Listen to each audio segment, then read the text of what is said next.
Welcome everyone to the Ultimate Basement Ball pitching tutorial. Now obviously, I am just the greatest pitcher in the sports history, but if you wanted to go check out some of these people's pitches, I'm sure I'll make a part 2 to this with them helping you out. I know this guy at least uses most of my pitch grips. I throw a ton of pitches, this is going to be a ton of fun, let's go. So the first pitch I'm going to show you is a two-seam. As a two-seam does, it moves this way and down. It runs arm side as for a righty and down a little. Here's how you're going to hold it. The most important part of throwing a basement ball is having the right basement ball. Link in the description to the right basement balls. I actually don't know if they come like this, but as you can see, ours, they're more flat on this side than they are on this side. You want to put like your fingernails about on the flat side. And then you want to throw a little bit sidearm, but you want to keep it a little bit down from sidearm so you can get a little bit of run downwards. Here's some pitches. You know, this series would be much easier to film if we didn't have a giant keyboard right in the way. So I'm also going to be rating it on a hardness scale, but anyway, this will show you how difficult it is to throw this pitch. And this pitch, out of 10, I'd say like a 5, maybe a 6. It's definitely one of the more difficult to throw pitches that I have. I used to have a lot more difficult to throw pitches, and then I actually got worse, but it's okay because I'm still the best person at this sport ever. One of the very difficult things to do about this, especially if you play actual baseball, is throw this pitch correctly. So what you want to think about doing is having a straight sideways arm angle, keep your arm as straight as possible, and come through the basement ball. Like directly through it. Now what you'll do if you play baseball a lot of times is you'll like wrist flick and stuff like that will cause the ball to travel down a little bit more vertical, which is fine, but very easily hittable. So I prefer to keep my arm angle at a place where it has bite, late movement.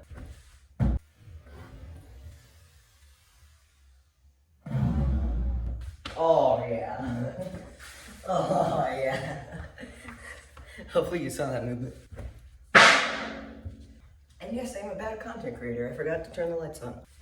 Okay, I threw that one too hard. That's a common problem I have. I throw too hard. There we go. If you know anything about baseball, you know what pitch tunneling is, right? You throw a fastball up and in, and to the hitter, it looks like it came in right here. Then you throw a curveball that looks like it's coming here and breaks off it. We use that to our advantage a lot in basement ball here. I usually like to do it a little differently than actual baseball sequencing, but if you watch Trevor Bauer, again, link in the description, if you watch his breakdowns of videos and how he sequences, that's relatively similar to how I do it.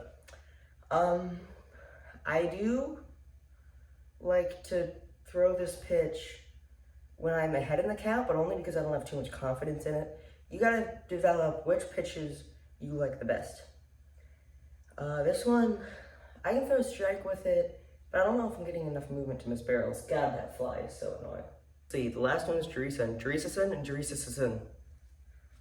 You guys don't get that reference, but at Tiger Shark MLB will. Oh! Oh! That had some movement. So, how much I use it, I'd probably go like a 2 every 10 pitches. As you just saw, it moves a lot, so that's like a projected number. I'm gonna use it a lot more now that I know it actually moves again. But overall, pretty good pitch, and that brings us to the slider / cutter.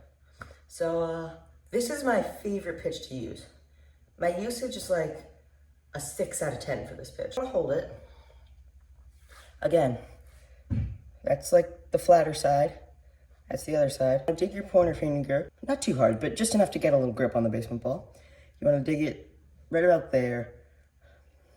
Middle finger comes up around the middle of the ball. And then when you release it, you want to come a little more than sidearm, and you want your wrist to come under the ball. All right, so under it, the ball will spin out. Try not to block it. The ball will spin out of your hand like this, and slide a little. Another thing to note, once you get this pitch down, it's nasty. Just from our camera angle, you can't really see it, so. Oh, that was nasty. Let's go. Oh, sure, yeah, sure, Bob, let's go, Phillies. I mean, I'm a Dodgers fan, but let's go, Phillies.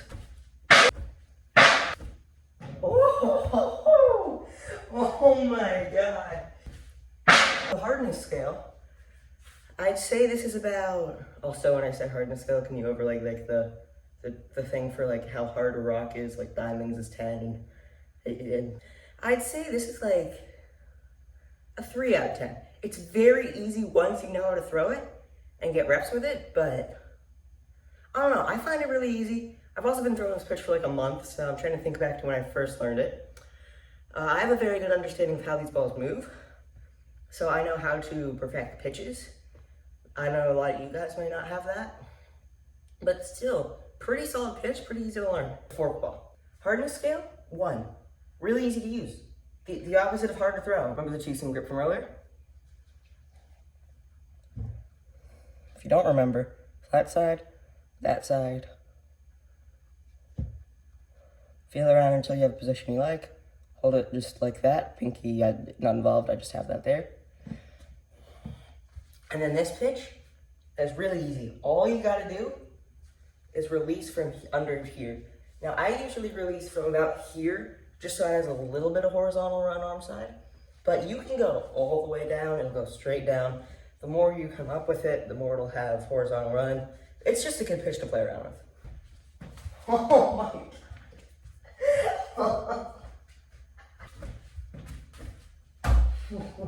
Curveball is one where you just hold it, kind of like the slider grip, but rather than tucking your finger in, you're just gonna keep it up here as well.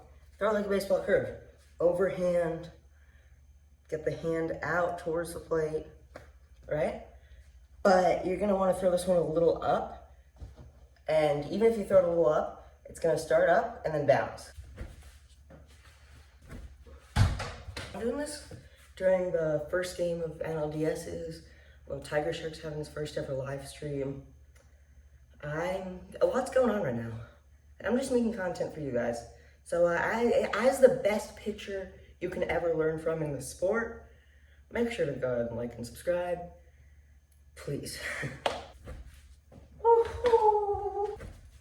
Oh, I feel bad.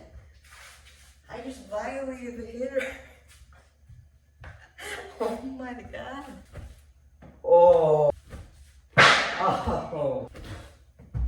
Hardness scale, I'd say right there. Just whatever number that is right there. No, I'm changing my mind. 10. Oh. There are actually 2 more ways to throw this pitch. One of them I can't use anymore because it doesn't move. The other one, it's all right. The one that does move that I don't use as often, all right. Imagine you're committing an armed robbery. Don't do that, kids, but imagine you are. Now put the ball so that your fingers cover the top half, and then fold your thumb here. Now throw it sidearm, and don't do anything. It'll just naturally come out with sink or spin. So you've got my basic pitch mix now. Here's some fun stuff that I don't use. I actually rarely use in game unless I'm trying to make fun of someone, make some good content. So I'm not even gonna rank these on the scale. But first, sinker, hardness scale, 10. It's pretty hard to throw. Throw a knuckleball, an e-fist, forcing fastball, kind of. I throw, what else do I throw? God. I'm sure I'm forgetting something. No, I actually don't think I am. Wow, I am amazing. Yeah. Knuckleball, you have to throw this pitch like 2 miles an hour. Again, armed robbery. So this is what it would look like, then tilt it like this. So just throw it like that, very light. No like wrist turns, no pronation, no external pronation. Just throw straight. As it comes off your fingers, it will develop a little bit of sideways spin, which will cause it to be like maybe this in the air. It's not too good of a pitch. Again, this is why I don't put it in my basic pitch mix. But the EFIS, do you really need an explanation? 5. Forcing fastball, hold it however you want, throw it as hard as you can. Just be accurate, please. I love you, this person who made this comment. Thanks for commenting on my video. I don't actually do that. But to this person who commented this, that I can't throw and neither can any of my friends, this is for you.